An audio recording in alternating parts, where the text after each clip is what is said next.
Hello friends, स्वागत है आपका हमारे चैनल परीक्षा टिप पे। तो आप लोग कैसे हैं? उम्मीद करता हूँ आप सभी लोग अच्छे होंगे। तो आज का जो पहला दिन था आपका एनटीपीसी एग्जाम्स का, तो उम्मीद करता हूँ कि आप सभी लोगों को बहुत मजा आया होगा। आज के पेपर के शिफ्ट के बारे में जो है हम क्वेश्चंस के बारे में डिस्कस करेंगे, एनालिसिस करेंगे कि कैसा गया आपका एग्जाम। और बहुत सारे रिपोर्ट्स आ रही थी, तो हमने सबसे पहले जो है बहुत सारे क्वेश्चंस को कलेक्ट करा है और उसकी जो है सत्यता को हमने जांचा है, ठीक है। ताकि आपको जो है वो 100% जो है वो सही जानकारी मिल सके और सही तरीके से हम डिस्कस कर सके कि कौन से क्वेश्चन आए हुए थे, ठीक है।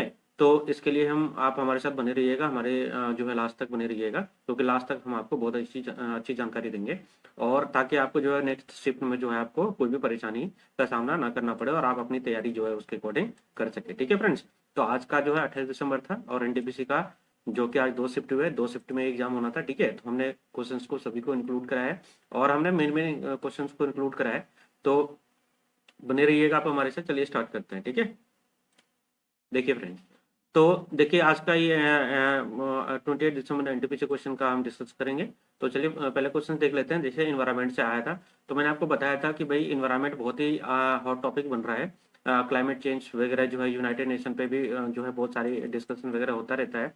तो इन्वायरमेंट से आपको हर एक शिफ्ट में एक क्वेश्चन देखने को मिलेगा, ठीक है। तो हमने यहाँ दोनों शिफ्ट में दो क्वेश्चन आए थे, हमने एक क्वेश्चन को इंक्लूड कराया है ताकि आपको हम कम टाइम में जो है अच्छे से सब कुछ समझा पाए, ठीक है। तो एनवायरमेंट से पूछा गया था एनवायरमेंट एक्ट कब आया था, ठीक है। तो 1986 में आया, ठीक है। ऐसे ही एक पूछा जाता है कि टाइगर्स जो है हमारे इंडिया के जो है टाइगर एक्ट कब आया था। तो आप इसको भी पढ़ के जाइएगा, ठीक है। 1974 के आसपास है। तो नेशनल टाइगर पॉलिसी बना था एक, तो उस पर देख लीजिएगा ये कब बना था, ठीक है। दूसरा, बुक एंड ऑथर हमने आपको करंट अफेयर्स के सेक्शन में भर भर के बुक एंड ऑथर कराया था, तो आप तो उसको करोगे नहीं। तो देखो यहाँ पे पहला ही क्वेश्चन आपको जो यहाँ पे सेकंड क्वेश्चन देखने को मिल रहा है कि बुक एंड ऑथर से राज जो राज तरंगनी था, वो किताब एक हिस्टोरिकल किताब था, ये एंशिएंट इंडिया का, जिसमें आपको एंशिएंट इंडिया का जो हिस्ट्री का पहला बुक माना जाता है कलहन का, ठीक है। तो राजतरंगी, ठीक है। तो आपको ये देखने को मिलेगा कि बहुत ही इजी था, जिन्होंने करा होगा, ठीक है, वो तो एक नंबर लेके गए होंगे, ठीक है। तो आपको अभी भी चांस टाइम है, आप हमारे चैनल पे जाके देखो करंट अफेयर्स के, उसमें सभी बुक एंड ऑथर और सब कुछ इंपॉर्टेंट क्वेश्चंस को इंक्लूड करा गया है, ठीक है। देखिए, India youngest president Sanjeev Reddy, ये बहुत पॉलिटी के सेशन में हमने कराया हुआ है। हमारे चैनल पर देखो, पॉलिटी पे आपको दो तीन मतलब वीडियो में हमने ये बताया हुआ है कि संजीव रेड्डी जो थे इंडिया से यंगेस्ट प्रेसिडेंट थे, ठीक है। तो आपको देखो, इससे आप हो सकता है कि अभी प्रेसिडेंट से पूछा है, तो अभी हो सकता है कि आपसे ये प्राइम मिनिस्टर के बारे में भी पूछते हैं, ठीक है। तो आप इसके बारे में भी अच्छे से पढ़ के जाना, ठीक है। देखिए, फिर करंट अफेयर में जो है गवर्नमेंट पॉलिसी हमेशा ही हॉट टॉपिक रहता है। तो सुकन्या समृद्धि योजना से पूछा गया है कि सुकन्या समृद्धि योजना किससे रिलेटेड था, तो ये बालिकाओं से रिलेटेड था।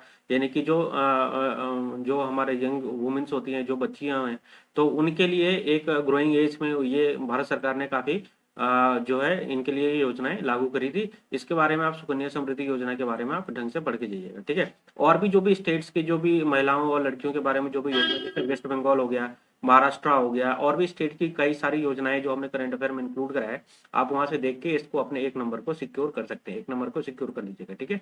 चल आगे बढ़ते हैं। सबरीमाला टेम्पल कहाँ है? केरला। सबरीमाला हॉट टॉपिक बना हुआ था, पिछले साल से ही हॉट टॉपिक था ये, तो केरला में स्थित है। फिर मोम, एमओ मतलब मंगलयान मिशन कब लॉन्च करा गया था? 2014 में लॉन्च करा गया था, आप देख लीजिएगा इसको, ठीक है। तो मंगलयान मिशन कब गया था? और जितने भी हमारे इसरो के अभी करंट मिशन चल रहे हैं उसको बारे में हम देख लीजिएगा। अभी जैसे हमारा फर्स्ट ह्यूमन स्पेसशिप जाएगा, तो उसके बारे में पढ़ लीजिएगा कब जाएगा, तो वो 2022 में जाएगा, ठीक है। 2022 के आसपास जाएगा वो।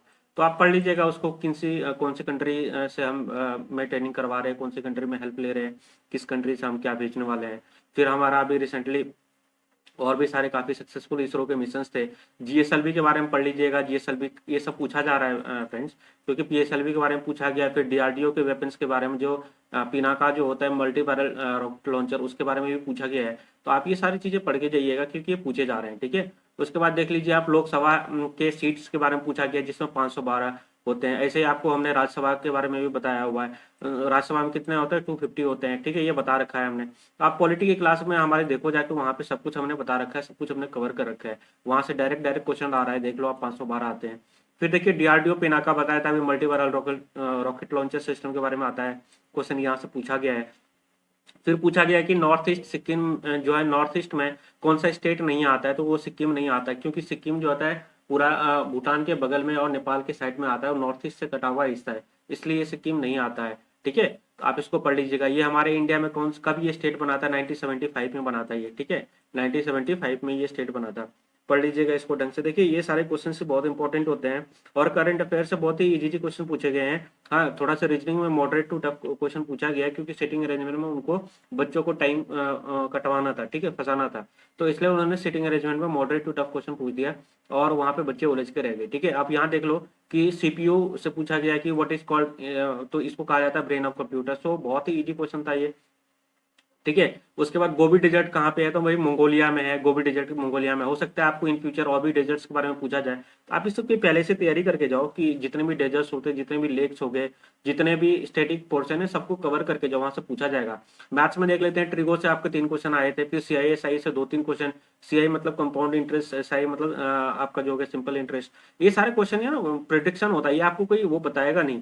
ये सारे क्वेश्चन से आएगा ही आएगा। ये सारे टॉपिक से अगर क्वेश्चन नहीं आएगा फ्रेंड्स, तो कहाँ से आएगा? ठीक है, फिर देख लो टाइम एंड स्पीड से आपका 2 क्वेश्चन बने थे, फिर परसेंटेज से 2 क्वेश्चन था, प्रॉफिट एंड लॉस से 3 क्वेश्चन आया था। तो कुल मिला के ये सब क्वेश्चन आते रहते। इसमें और भी चैप्टर से मतलब क्वेश्चन थे, बेसिक बेसिक क्वेश्चन थे, जैसे कि नंबर सिस्टम से था, तो नंबर सिस्टम से 2 क्वेश्चन थे इसमें आपको। तो यही सब पैटर्न है इसका, ये सब पूछा जाता है आपसे, यही सब पूछा जाएगा अगर आप अपनी प्रिपरेशन को हाई लेवल पे लेके जाओ। ठीक है, फिर रीजनिंग में लेवल में मॉडरेट टू लेवल चल रहा था, मैंने बताया था आपको, मॉडरेट टू टफ था वहां पे, थोड़ा सा इजी भी था किसी किसी मतलब उस पे क्वेश्चन में। ठीक है, अब जैसे यहाँ पे क्या था कि सर्कुलर आपका जो है सर्कुलर सीटिंग अरेंजमेंट से क्वेश्चन पूछा गया था, जो बोलते हैं ना एक सेंट्रल में 5 लोग इधर उधर करके सेंटर की तरफ मुंह करके बैठे हुए हैं, और इस तरह से क्वेश्चन बने हुए थे।